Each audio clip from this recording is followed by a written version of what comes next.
And welcome back to the Hot Lap. We are talking the downfall of Red Bull, but with a big question mark. So, someone in the F1 fraternity circles that arguably will know more than us has suggested that this is the beginning of the end for Red Bull, citing a lot of examples in 2024 and even going back further as the cracks starting to appear. I think crumble was the word they use.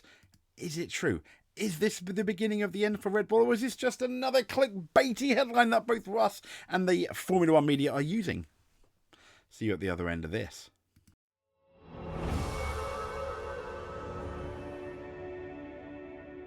So here we go. The beginning of the end. Red Bull alarm raised with moment everything changed. And who said that? Well, it was former Formula One driver Gerhard Berger, the guy that used to own V-Carb, AlphaTauri. It was then called Toro Rosso, recently bought from the Minardi team. And Berger fears that, as we all know, there was this internal Red Bull battle in 24 that was marked the beginning of the end for one of the great F1 teams. Now, as we all know, this is an F1 team with, it is one, funny enough, it's still one of the newer teams on the grid in a sense. And they have been only around since, for example, 2005. And so I say newer, that's kind of like subjective really, isn't it? But what they've managed to do since then is absolutely amazing. And also just think back from the 2023, that amazing season where they nearly won all of the races. Verstappen, he just recently claimed a fourth title as well, and that is a fourth consecutive title. But Berger fears for Red Bull future after atypical F1 2024. So, as we know, last season, starting in dominant fashion, and then Verstappen went 10 races without a win, the article says. But the big but there, though, is I don't think that's that bad. Bearing in mind how competitive this season was. Yes, they're saying it's his worst Baron run since 2020, but he still won the title. So Verstappen, managed to clinch the title. The sad thing was Red Bull didn't get the constructors. Now, I imagine that is more to do with Verstappen's teammate Sergio Perez than it is to do with Red Bull itself. And they ended up falling behind both McLaren and Ferrari in those constructors' standings. Meanwhile, there were tensions between Max's father, Jos Verstappen, and Christian Horner, the Red Bull team principal. And this all threatened to overshadow Verstappen's title challenge. What it definitely did is overshadow Red Bull's launch and seep into the Bahrain Grand Prix, where it was overshadowed again with WhatsApp Gate. So Verstappen Sr., he called early last year for Horner to resign in the aftermath of the season opening Bahrain Grand Prix. This was just days after Christian Horner was cleared following this investigation into what was alleged inappropriate behaviour, and then the WhatsApp Gate came out, and not many Red Bull, understandably, probably because of the law, didn't really comment and haven't done, I believe, on that. But the pairs were out, as in Jos Verstappen and Christian Horner. This reignited later in the year at the Austrian Grand Prix when Verstappen Sr., he withdrew from the pre-race Legends Parade. He was going to drive a Red Bull car after Horner allegedly voiced reservations over his planned appearance at the Red Bull ring. And speaking at the end of last year, Verstappen Sr. revealed the situation inside Red Bull has since improved with the team. He's suggesting now growing a bit more together again. But he still insisted that he stood by everything I said across the 2024 season, meaning if Horner stays, the Red Bull team's going to implode. Did he have a point? Well, here's the thing. A lot of people, senior people, Wheatley, Newey, are either left or are leaving the team, along with others. But Berger, the Gerhard, who claimed 10 victories across his 210 F1 appearances, who could forget that 1997 finale win at Hockenheim after coming back from surgery and sadly his father's passing, that was absolutely amazing. And he once held a 50% shareholding in the Red Bull junior team at the time, Toro Rosso.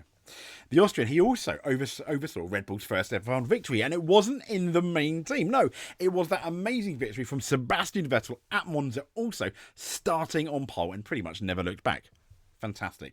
Essentially, it felt like the Minardi team getting a win at the time because no one really would have given him any chance.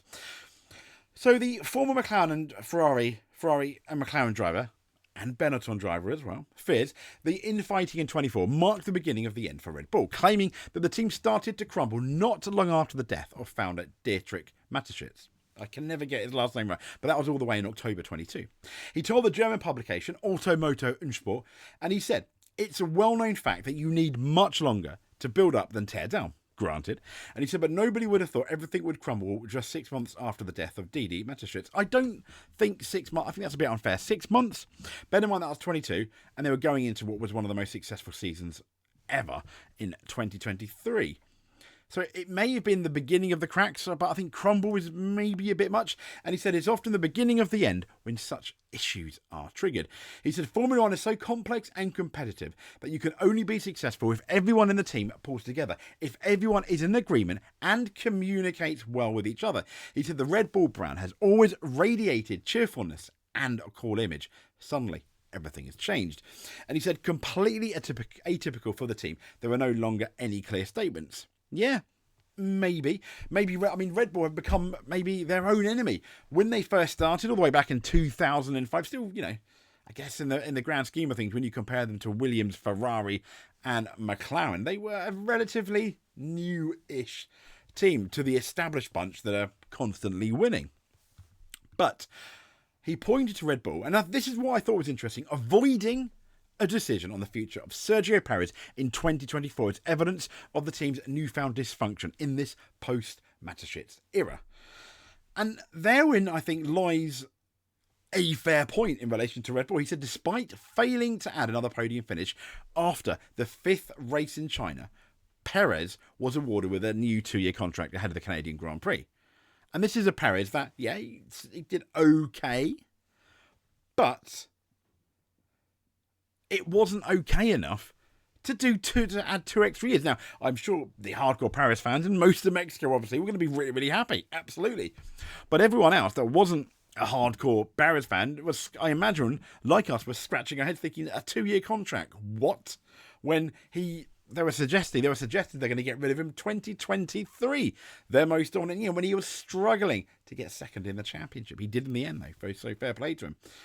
So with Perez struggling to score points, as the season developed, Red Bull opted against replacing him, even as they fell behind McLaren and Ferrari in the race for the Constructors' title. If you remember the Belgium Grand Prix, there was a lot of talk after that Daniel Ricciardo in the summer break may well replace Sergio Perez. That didn't happen. And Perez eventually vacated his seat in December with, as we know, Liam Lawson stepping in as Verstappen's new teammate. And Berger believes Red Bull would not have shown so much patience towards an underperforming driver like Perez in the past. He said, let's take the example of Perez. He said, it was clear that he was no longer performing. The fact that he was nevertheless given a contract again was not understood by the experts. I think the F1 fans at large. And he said there may have been many reasons, such as marketing constraints or the contract situation, granted. But when things didn't get any better after that, he was given 3 more races and then 2 more, and a decision was avoided. I couldn't recognise a clear line. And that one, I completely agree. He said, in the Mateschitz era, Red Bull was always famous for clarity. And as revealed by Planet F1, the new Red Bull RB21 car for the 25 season will make its on-track debut. And it just starts going into a completely different story. But in the Mateschitz era, that one, I completely get the point. I mean, when you look at Red Bull as a whole, and we'll also look at their junior team with, Nick de Vries going, being, quite savage. Daniel Ricciardo gone in the place for Liam Lawson, fairly savage. Daniel Kvyat going from the Red Bull team to the Red Bull junior team, being replaced by Verstappen.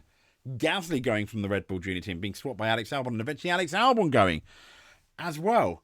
Yes. Do we think it's the beginning of the end? No. Just like Mercedes, there are cracks, etc. Kingdoms rise and fall, don't they, throughout the years, as we've seen in Formula One.